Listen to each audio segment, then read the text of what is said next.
Nous allons parler d'une approche originale appelée Habitat 3.0, Habitat Senior 3.0, qui est encore peu connue dans le secteur de l'habitat senior, avec les nouvelles technologies dédiées à la création de confiance dans les organisations, notamment un mot un peu à la mode maintenant, la blockchain.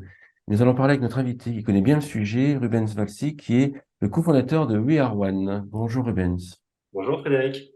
Peut-être vous présenter votre parcours. Oui, bien sûr. Donc, je m'appelle Rubens Bassi, je suis fondateur de la plateforme d'innovation collective We Are One. Initialement, je suis dans le monde de l'éducation. Donc, j'ai géré une école que j'avais créée il y a une douzaine d'années. Donc, j'ai géré pendant 10 ans. Et à la fin de cette première expérience, je me suis concentré sur la création d'un groupe de réflexion qui réfléchissait à comment rendre l'éducation gratuite et accessible partout dans le monde. Donc, on s'était donné une grande mission sociale.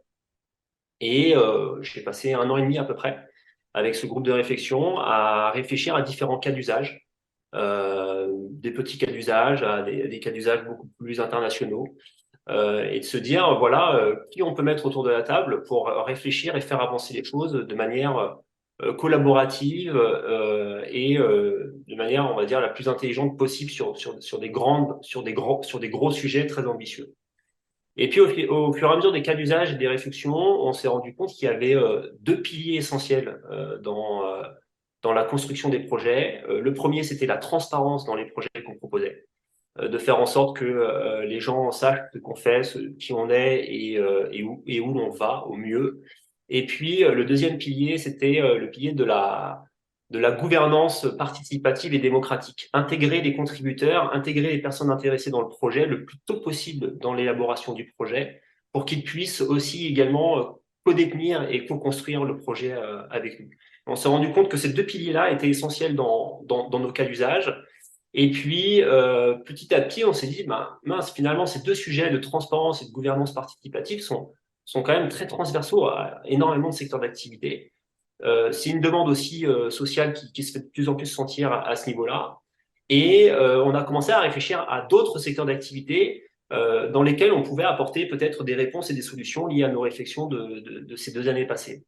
Et donc voilà, à un moment donné, effectivement, on en est arrivé à cette, en tant que, alors moi c'est très personnel, en tant que citoyen, forcément, j'ai vécu aussi les scandales dans les différents établissements et donc en ayant une maman aussi assez âgée, je me suis intéressé au sujet et on s'est dit assez innocemment, bah finalement, si il y avait peut-être un petit peu plus de transparence et un peu plus de participation des acteurs dans ces établissements ou en tout cas des membres, peut-être que certaines dérives n'auraient pas eu lieu et peut-être que même de manière globale, même pour les établissements qui fonctionnent très bien parce qu'il y en a, eh bien, ça pourrait faire avancer les choses dans le bon sens.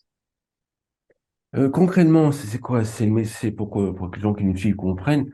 C'est une méthode de travail, c'est un réseau social, c'est un espace collaboratif. Ouais. Ça se traduit comment? Alors, We Are One, c'est une plateforme d'innovation collective. C'est un espace collaboratif où il y a trois actions, réfléchir, s'unir et agir. Donc, n'importe qui peut aller sur We Are One, déjà s'informer, s'intéresser à des sujets d'actualité, et puis ensuite proposer des idées, proposer des sujets. Et les sujets qui sont les plus pertinents et qui sont validés aussi par notre comité de réflexion peuvent se transformer en étapes de projet derrière. Et les porteurs de projet vont pouvoir décider d'ouvrir ce projet à n'importe quel contributeur en fonction des compétences de chacun et pouvoir collaborer sur des projets qui sont souvent des projets sociaux. Derrière, il y a quand même une méthode que vous allez suivre, en fait. Vous allez encadrer. Oui, alors La ça, plateforme. l'idée, c'est aussi de pouvoir permettre à tout porteur de projet ou tout porteur d'idée d'être cadré dans le cheminement de ses actions et de pouvoir finaliser, d'aller vers la réalisation finale de son projet. Souvent, on peut avoir des idées, mais on ne sait pas forcément trop comment les mettre en place, ou des fois même, on a envie de mettre des choses en place, mais on n'a pas forcément encore d'idées. Et puis, des fois, on commence à mettre les choses en place, mais on s'arrête assez rapidement quand on est porteur de projet, parce qu'on est confronté à toutes les réalités entrepreneuriales. Et donc là, on a besoin d'accompagnement sur toutes les étapes. Et finalement, cette plateforme d'innovation collective, elle va permettre de porter le porteur de projet, de cadrer un petit peu son travail sur les premières étapes pour faire en sorte que ces idées voient le jour. Et surtout qu'elles soient pertinentes. L'objectif derrière, c'est la transparence, la gouvernance, puis c'est aussi, là je lis sur mon document, que le projet soit co-détenu par l'ensemble des contributeurs et utilisateurs. Mhm. Tu C'est peux ça. expliquer ça? C'est-à-dire, en fait, Alors, il y a une nouvelle forme d'organisation, on peut dire de société qui voit le jour actuellement. C'est des formes plus communautaires. Hein. Aujourd'hui, on a des formes associatives, on a des formes privées de sociétés, on a des formes publiques. Et maintenant, demain, il va y avoir également des formes plus communautaires qu'on appelle des organisations décentralisées autonomes. Souvent, alors ça ressemble un peu au SCOP, hein, aux coopératives. c'est ce que j'allais Euh, vous dire. Ouais, mais ouais. c'est l'extension de la SCOP, et ce sont des formes d'organisation qui sont pas encore très connues du grand public, mais qui sont de plus en plus publicitées par pas mal de monde, parce que ça permet d'avoir plus d'agilité, de flexibilité dans la manière d'entrer dans le projet ou d'en sortir, et surtout de faire collaborer tout le monde en même temps au sein d'une gouvernance qui est plus participative et démocratique. C'est à travers, c'est adapté à des nouveaux projets ou ça peut être adapté à des acteurs qui sont déjà présents et qui vont travailler sur des nouveaux projets. Parce que c'est quand même une approche un peu différente. Je veux dire, avant de se poser la question d'aller dans ce type de démarche, faut que ça, ça nous corresponde, j'imagine. Tout à fait. Ça peut être mis en place par n'importe qui. Par exemple, même quand on est une grosse entreprise déjà établie depuis plusieurs années avec son mode de fonctionnement et autres, souvent à un moment donné, cette entreprise-là, elle va se dire comment je vais réussir à plus engager mes équipes, à faire en sorte que l'innovation reparte dans mon entreprise, que les retours de bonnes expériences puissent se partager facilement, que les gens puissent collaborer, que les gens puissent échanger sur un milieu un peu plus neutre finalement que sa propre entreprise. Et donc, souvent, ces entreprises-là vont créer des espaces. Souvent, d'ailleurs, elles créent des espaces d'innovation, des labs innovation, au sein desquels les collaborateurs de l'entreprise se réunissent pour pouvoir agir ensemble. Eh bien, ça rejoint finalement cette idée de DAO, c'est on est une entreprise, on a envie qu'un certain secteur de notre activité soit plus géré par l'ensemble des employés ou des contributeurs, que la gouvernance leur revienne un petit peu, qu'ils puissent s'approprier un certain domaine de notre activité. Et bien on leur offre un espace de collaboration sous forme d'organisation décentralisée. Si on parle de co-construction, mais aussi de co-détention. C'est-à-dire, en fait, si je suis une entreprise, moi, par exemple, je suis gérant, enfin, très, très terre à terre, hein. Je suis gérant d'une entreprise, j'ai des salariés, en fait, je vais faire travailler, je vais donner du poids carrément, enfin, quand même à mes salariés, mais ça peut être aussi mes clients, mes utilisateurs, mes partenaires, mes fournisseurs. L'ensemble, en fait, peut-être peut travailler sur un projet. Exactement. Ouais, l'idée, c'est de casser toutes ces frontières finalement entre employés, utilisateurs, collègues, partenaires. C'est de se dire, bah, finalement, on est dans le même bateau et on avance tous dans la même direction. Et comment réussir à faire en sorte que les gens puissent se sentir de plus en plus engagés et participatifs par rapport à la mission de leur travail. Et en fonction de chaque secteur d'activité, ben, il y a des entreprises qui vont effectivement plus choisir uniquement une forme de gouvernance partagée sur certains secteurs de leurs activités. Et il y en a d'autres qui vont vouloir Bien sûr. partager également les parts sociales, etc. Oui, parce qu'en fait, on peut partager que certains éléments. On n'est pas obligé de partager tout l'ensemble des éléments de son projet. C'est important, ça. C'est un vrai choix qui est fait par les équipes dirigeantes de la société, si elle existe déjà. Il y a des gens qui vont arriver, qui vont créer un nouveau projet, une nouvelle société directement dans cette forme-là d'organisation décentralisée, avec des règles de gouvernance très ouvertes, très participatives dès le départ. Et il y a des gens qui sont déjà acteurs avec des entreprises déjà installées. Et là, c'est eux qui vont décider des règles de base de cette nouvelle organisation et qui vont faire les choses comme ils l'entendent. Ce qui est important, c'est que les acteurs se sentent bien sûr non, libres dans leur choix, et puis que ça se fasse progressivement en fonction des vrais besoins et des vraies attentes de chacun. Alors, on va peut-être voir après des exemples dans l'habitat senior, mais certains vont se poser la question, mais il n'y a pas, alors c'est peut-être moi qui projette, mais est-ce qu'il n'y a pas des risques, je ne sais pas comment on le voit, mais des risques d'anarchie ou de blocage? En fait, si on fait rentrer, moi j'ai tendance à dire que si on fait rentrer beaucoup de personnes sur un projet, que beaucoup décident, donnent leur avis, bon bref, ça, moi j'imagine ça dans des réunions interminables, et le projet ne va pas forcément avancer. Qu'est-ce que Oui. vous répondez à ça? Ouais, c'est toute la difficulté de l'innovation collective aussi, et puis ce qu'on appelle nous la décentralisation, faire participer plus ensemble.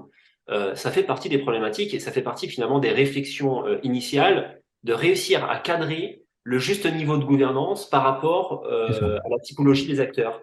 Et donc en D'accord. fait, ça amène plein de questions dans son organisation, mais des questions qui vont finalement servir à l'ensemble de la communauté sur plein de projets et plein de sujets. Et puis là, il va falloir réussir à déterminer le juste niveau de transparence, le juste niveau de gouvernance en fonction de la typologie des différents contributeurs. Et puis faire évoluer ça au fur et à mesure de l'évolution de son organisation décentralisée. Donc ça se fait pas du jour au lendemain, c'est quelque chose qui est évolutif, qui est progressif et qui doit on doit y aller étape par étape, brique par brique, pour pouvoir constituer la meilleure forme d'organisation qu'on souhaite. Les bénéfices finaux espérés ou que vous voyez, c'est quoi? Ah bah, c'est l'engagement de ses collaborateurs déjà dans son projet, donner du sens, parce que souvent c'est ce qui est recherché par l'ensemble des contributeurs et des collaborateurs, c'est le sens que j'ai à travailler dans cette institution ou dans cette Hum. organisation. Et puis après, s'il y a des clients en face, c'est aussi la confiance. Finalement, c'est cette histoire de confiance que l'on a vis-à-vis de son prestataire, vis-à-vis de son patron, vis-à-vis de l'entreprise qui nous accueille, et puis aussi par rapport entre les différents partenaires. Donc ça permet le point numéro un et la vraie valeur ajoutée dans ces formes d'organisation, c'est la confiance. C'est vraiment le point central. Et cette confiance qui est amenée par un peu plus de transparence, un petit peu plus de participation. Et c'est vraiment ce qui crée de la valeur. On a des exemples de projets qui ont suivi cette démarche, qui ont bien fonctionné. Alors il y en a, Modèle. il y en a plein. Et souvent, c'est des projets qui sont intrapreneuriaux. Si oui, c'est ça, je me Hum. trompe pas. Donc c'est souvent en B2B quoi. C'est-à-dire que tous les labs innovation sont des projets qui sont finalement très souvent sous cette forme. Je prends des grandes boîtes, hein, L'Oréal, etc. Après, derrière, ce sont des formes d'organisation qui ont été assez accaparées par le monde de la finance aussi. Et puis, ça existe également dans des hôpitaux voilà, qui ont mis en place ce genre d'organisation pour apporter plus de transparence, plus de fluidité dans les échanges d'informations et surtout plus de confiance vis-à-vis des soignants. Donc oui, il y a plein d'exemples et ça reste encore très empirique parce que c'est une nouvelle forme de pensée, c'est une nouvelle forme de manière de voir les choses. Ça demande énormément de temps de réflexion et de sensibilisation, d'acculturation. Donc c'est très avantageux pour les organisations, mais ça demande quand même beaucoup de travail en amont. Avec votre recul, chaque type d'individu, chaque type de société est adapté à cette méthode, ou Ah, tout, à cette manière de travailler. tout le monde peut être concerné. Tout le monde peut être concerné pour pouvoir le mettre en place et réfléchir à ces méthodes-là. Après, derrière, ce qui va vraiment définir le type, enfin, le niveau d'organisation, ça va être la volonté de l'entreprise et des dirigeants. C'est eux vraiment qui vont cadrer le projet à la base. Donc, tout le monde peut être concerné, et puis chacun va choisir son niveau de décentralisation. Alors maintenant, venons-en aux seniors, puisqu'on a fait un peu le tour on a compris de quoi il s'agissait. Tout à l'heure, je parlais d'habitat senior 3.0. Pourquoi est-ce que j'ai employé ce terme? Enfin, pourquoi est-ce que vous employez ce terme? Alors, nous, on emploie ce terme parce que 3.0, ça correspond à justement cette notion. Alors, c'est très web, hein, c'est un peu tech. Hmm. Ça correspond au Web 3, ce que nous, on appelle le Web 3. Donc, c'est justement cet Internet et cette forme d'organisation d'un nouvel Internet qui permet à tout le monde de détenir et sa propriété numérique, de participer et d'être acteur des outils qu'on utilise. Donc, en gros, imaginons un Web3 de demain, c'est un Facebook codétenu par l'ensemble de ses utilisateurs. Voilà. Concrètement, c'est ça le Web3. Donc, on détient les outils qu'on utilise, on participe activement aux outils qu'on utilise et nos actions et nos activités nous appartiennent. Sachant que j'insiste quand même, celui qui porte le projet ou celui qui est à l'initiative du projet, ou ceux qui sont à l'initiative du projet vont décider de qui détient quoi dans le Oui, bien projet. sûr. Ah bah, On précise quand même, d'accord. c'est plus qu'une idée, c'est-à-dire que Ouais. c'est inscrit directement Il y a des règles. Je suis sûr dans, qu'il y a des règles. C'est qu'il y a des règles. Il y a une tout à méthodologie, fait. puis il y a des Et les règles. règles sont transparentes. Les règles sont D'accord. transparentes. C'est comme si on écrivait les statuts d'une société dès le départ et c'est affiché aux yeux de tous. Et surtout, ces statuts-là, dans ces formes d'organisation, ces statuts sont inscrits numériquement parlant et codés numériquement et personne ne peut changer les statuts ou modifier les informations ou les effacer. Ce qui veut dire qu'à partir du moment où on a décidé de règles, tant que l'ensemble de la communauté ne souhaite pas changer ces règles-là, eh bien, personne ne pourra intervenir sur ces règles. Comme ça, on est certain que la philosophie, l'ADN et l'orientation du projet qu'on a ne peut pas évoluer en fonction des intérêts de chacun ou des enjeux de pouvoir. Alors, quand on a échangé plusieurs fois, en fait, il y a l'idée qui est apparue, qui est faciliter la concentration des acteurs du monde du grand âge, ou on peut dire ou du monde des seniors, par exemple, dans les services d'aide à domicile. Avant d'envoyer l'émission, on parlait pour donner des exemples à ceux qui nous écoutent, des CRT, des centres de ressources territoriaux, qui vont regrouper différents acteurs. Donc, en fait, on peut imaginer que votre façon de faire, votre méthode, puis votre plateforme, puisse servir à ces différents acteurs de proposer une solution commune, enfin un regroupement commun. On peut imaginer les CRT, on peut imaginer aussi les EHPAD qui vont faire avec d'autres acteurs, les EHPAD hors les murs.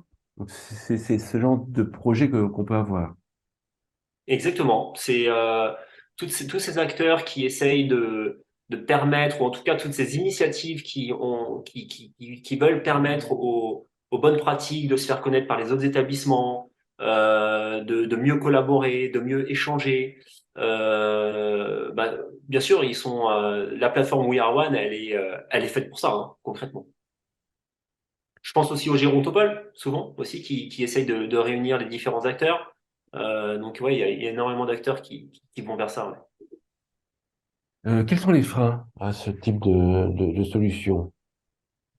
Moi, par exemple, le frein que je verrais, c'est euh, le lâcher prise. Enfin, celui qui mène le projet, il a tendance à dire, oh, comment, c'est mon projet, il faut que Ah, ça c'est un peu moins. Il faut que ça fonctionne un petit peu dans les règles, sinon ça part dans tous les sens. bien sûr. Euh, Souvent au niveau association, d'ailleurs. Les présidents d'associations ont souvent du mal à libérer un petit peu les règles. Mais le premier frein, c'est la compréhension. La compréhension du sujet. Donc, en La fait, compréhension qu'en fait, on lâche un peu prise, mais que c'est quand même encadré par des règles. C'est ça quand même il faut voir que je qui lâche rassure. prise, mais que en fait, je lâche pas prise puisque c'est encadré par des règles, C'est c'est pour ça. le bien commun. Et ça sécurise mes actions, ça sécurise tout le monde. Et donc au Donc, en final, fait, ce qu'il faut, c'est déjà au final, sensibiliser. comme les règles sont transparentes et chacun sait ce qu'il fait, enfin j'imagine ce qu'il fait, ce à quoi il a droit, Ouais, c'est par ça. rapport à Et ses on voit devoirs, que en fait, c'est plus clair. Au final, ça paraît plus clair qu'un projet qui serait mené sans méthode, par exemple, ou sans cadre. ouais, c'est exactement ça. Ce qu'il D'accord. faut, c'est déjà sensibiliser et acculturer. Montrer qu'il y a des choses qui existent, comment ça fonctionne concrètement sur le terrain de manière très palpable. Déployer des tests au sein de l'établissement, hein, consulter les acteurs, construire les solutions avec les acteurs, parce que c'est la base de ce genre de projet. Et puis, avoir une énorme campagne de sensibilisation et d'acculturation. C'est notre premier travail dans le projet Habitat Senior, c'est de transmettre l'information et de sensibiliser. Et puis après, c'est de faire comprendre dans cette sensibilisation, de faire comprendre aux acteurs que, eh bien, effectivement, on va permettre on va être un petit peu plus transparent dans nos actions, on va libérer un petit peu les informations, mais en fait, c'est pour le bien commun et surtout, ça a des avantages à tous les niveaux pour l'établissement. Parce que créer de la confiance pour un établissement, ça va forcément créer de l'attractivité au sein de l'établissement, que ce Oui, soit c'est auprès impossible des d'éviter futurs, ça. voilà, que ce soit auprès des futurs résidents qui vont plus facilement avoir confiance dans l'établissement, que ce soit auprès des partenaires, éventuellement des financeurs également, quand on dépose des dossiers de financement. Que ce soit également auprès des organismes agréés d'État pour les actions de contrôle et d'audit. Et puis, cette confiance, eh ben, ça permet d'augmenter indirectement ou directement son taux d'occupation.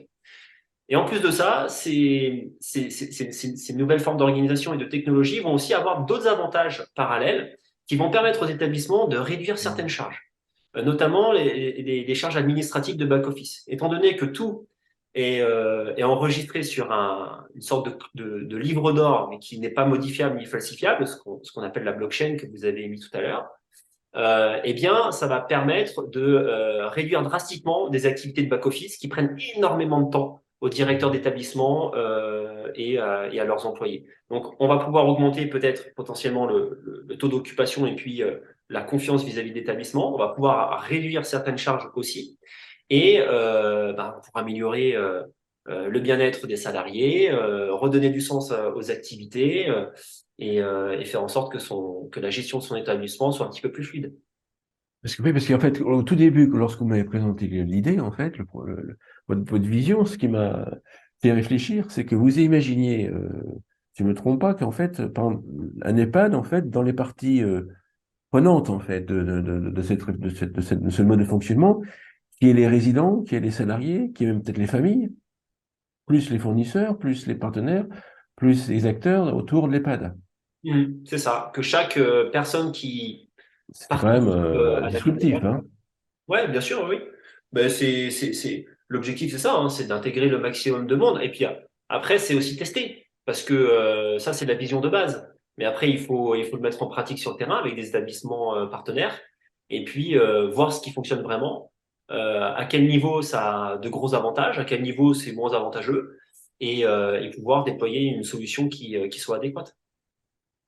Actuellement, vous cherchez des partenaires, vous cherchez quoi, en fait? Oui, actuellement, on en est à cette première phase de consultation. Donc déjà, effectivement, de trouver des partenaires avec lesquels on va pouvoir discuter.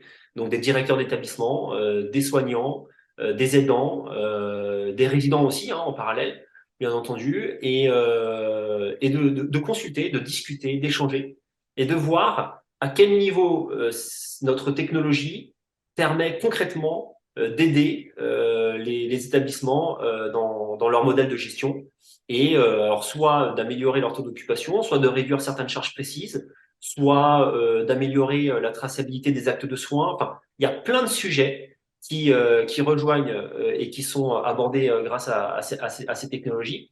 Et il faut qu'on sache exactement sur quel sujet aller par rapport à la vision métier des directeurs d'établissement, la vision métier des soignants, etc., pour pouvoir créer ce premier test, ce premier MVP au niveau de la solution. Une conclusion à l'émission. Conclusion, eh bien, nous sommes chez We Are One, on est des citoyens avant tout. C'est vraiment notre base de fonctionnement. Et on est tous des entrepreneurs ou en tout cas des salariés dans des entreprises et on prend notre casquette de citoyen, notre casquette de professionnel et on essaye de mettre ça au service de tous. Et on se rend compte que finalement, l'innovation collective et surtout finalement la sagesse et l'intelligence collective ont une force qui n'est pas encore assez exploitée aujourd'hui et qui permet de lever des problématiques des fois parfois épineuses et de répondre à des solutions d'utilité publique et donc on est là pour ça quoi. Et on espère que ça va fonctionner et qu'on va pouvoir effectivement aider aussi les établissements médico-sociaux dans leur modèle de gestion. Super, merci pour cette émission. Merci, merci. Merci Frédéric.